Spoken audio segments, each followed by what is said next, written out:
This program is brought to you in part by...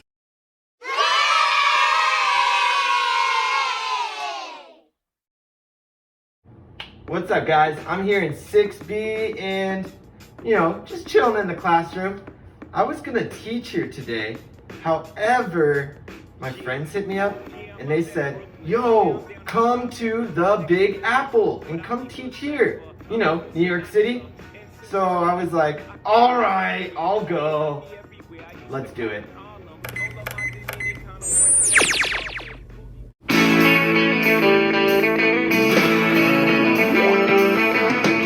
No one told you life was gonna be this way. Your job's a joke, you broke, your love life's the old way. It's like you're always stuck in second gear, when it hasn't been your day, a week, a month, even your year. But I'll be there for you when the rain starts to pour. I'll be there for you like I've been there before. I'll be there for you 'cause you're there for me too.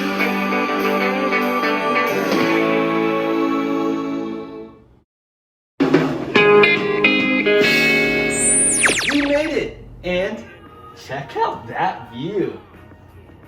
That is a sight, if you ask me. Well, I think we're gonna go take a walk. You guys wanna come with?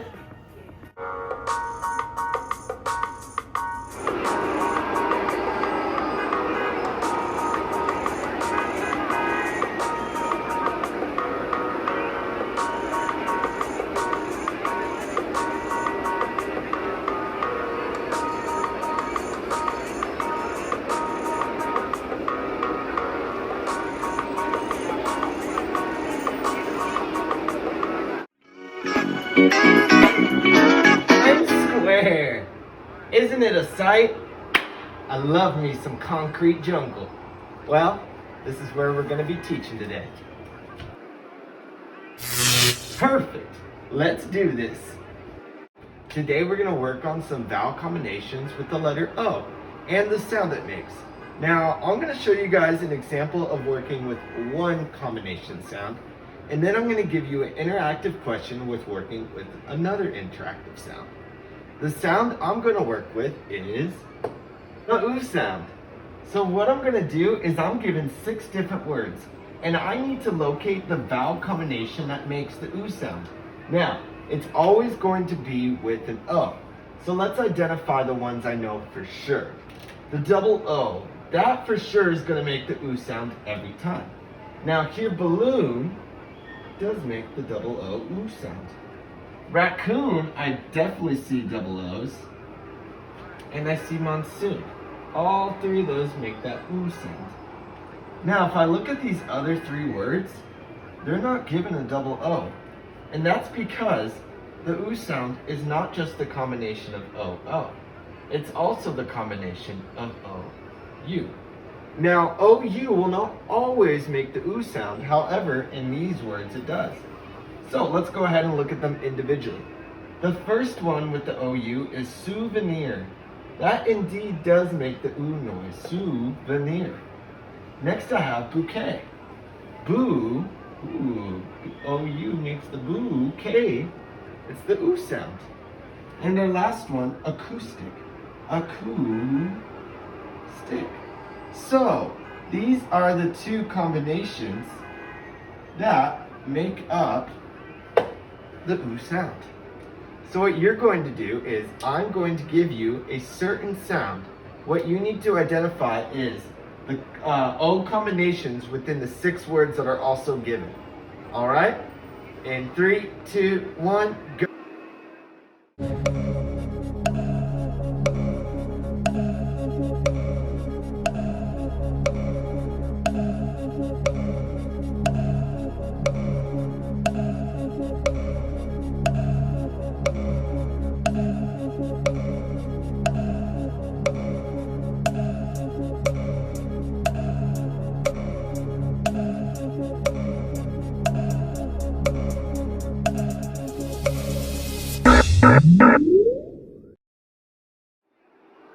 Great job, guys. Go ahead and get that in a Google email and send it to me. That wraps up our first lesson. Well, guys, I think we're going to take a little break. So if you have a snack or a drink, go ahead and get it out and enjoy this commercial break. Commercial break with Lincoln, Braden, Carter, Palmer, and featuring Sullivan Reader.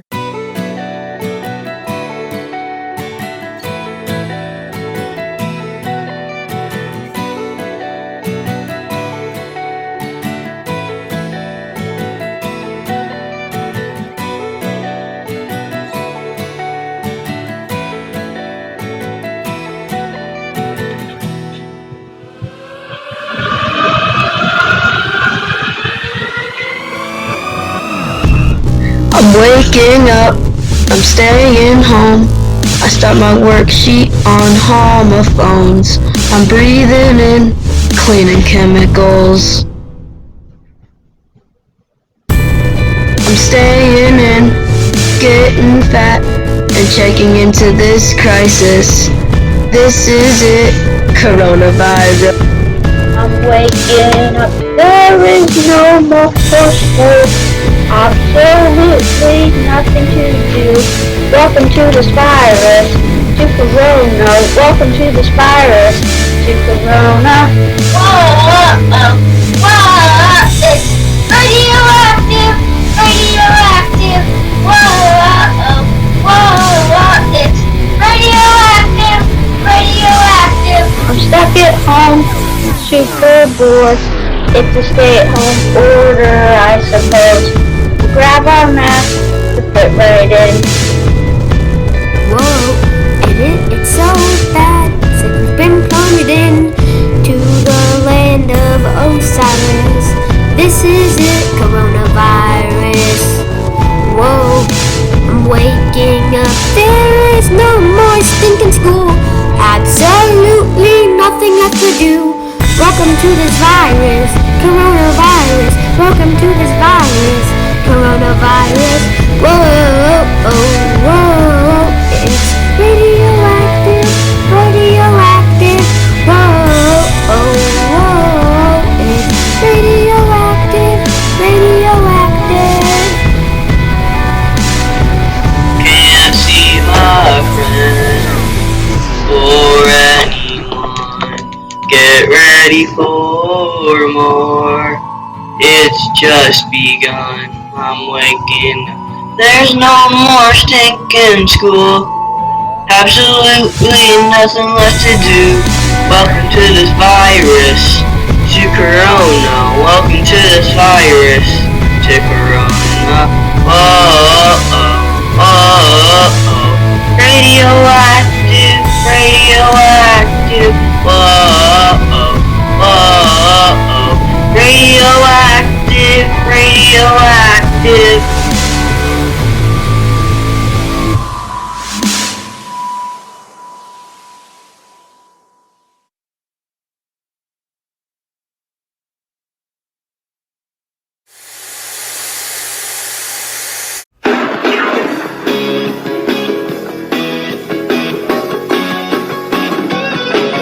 Welcome back. And what took you guys so long? It's already nighttime here. Must have been a long commercial.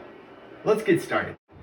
So predicate in a sentence starts at the verb or the verb phrase and goes to the end of a sentence. So let's look at this sentence right here. We're going to talk about its predicate. So we start with our subject, and that is Mary. Now, we have a verb phrase first, and that's likes.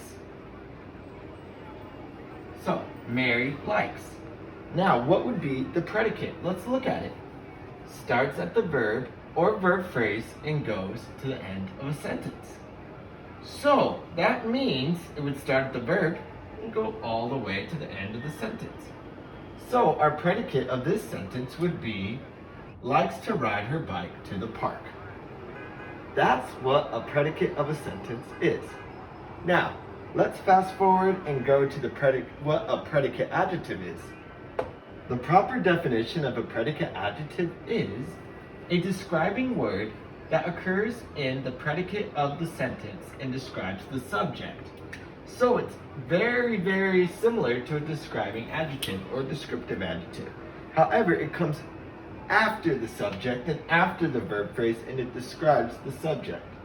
Now, it is really important to remember these 3 questions when looking for a predicate adjective, and they're right here. The 3 questions you want to ask yourself is there a verb or phrase, verb phrase, or a linking verb? Is there an adjective in the predicate after the verb? Does the adjective in the predicate describe the subject? Those are the 3 questions that will help you answer to see if there's a predicate adjective. So let me put up a sentence and we're going to answer these 3 questions to identify a predicate adjective. Our first example is a sentence given with a verb. So let's read it. Joe looks happy today. So our verb is looks. Now the predicate is everything with the verb and after. Looks happy today. There is a describing word, happy. Now, we answered our first 2 questions. Is there a verb? Yes, looks. Or a phrase. And there was a verb, it was looks. Is there an adjective? There is an adjective in the predicate, and that was happy. Now, does the adjective in the predicate describe the subject? Is happy have to do with Joe? Yeah, he looks happy. Joe looks happy. So this definitely works. And the predicate adjective is good. I'm going to put a PA above it. Now I'm going to double underline my verb or verb phrase and underline your subject, okay? Our second example is given a verb phrase but not a verb. So, the shopper was concerned about her lost phone. So our verb phrase was. Our subject is the shopper. Now let's look for an adjective, a describing word. The shopper was concerned. Now, does it describe the shopper? It was concerned. Now, does it describe the shopper? She was concerned about her lost phone. I would say that's a concerned shopper. So this did describe the subject. Now, what you're going to do is you're going to be giving a few statements. You have to decide whether there's a predicate adjective in there. If there is, I want you to first underline the subject, double underline the verb or verb phrase, and then mark the predicate adjective. Go ahead.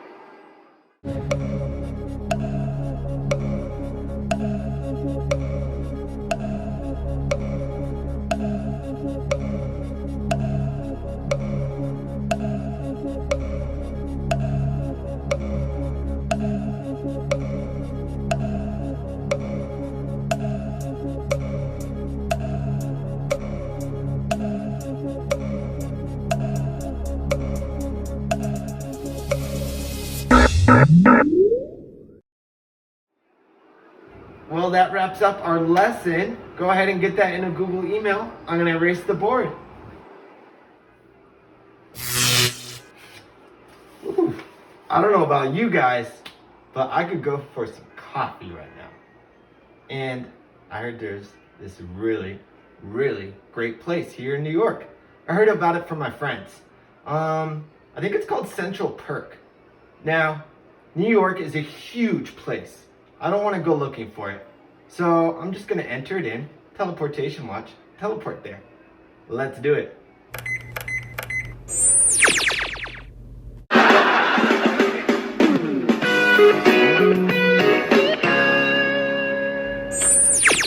What? It's closed? But I saw people in there.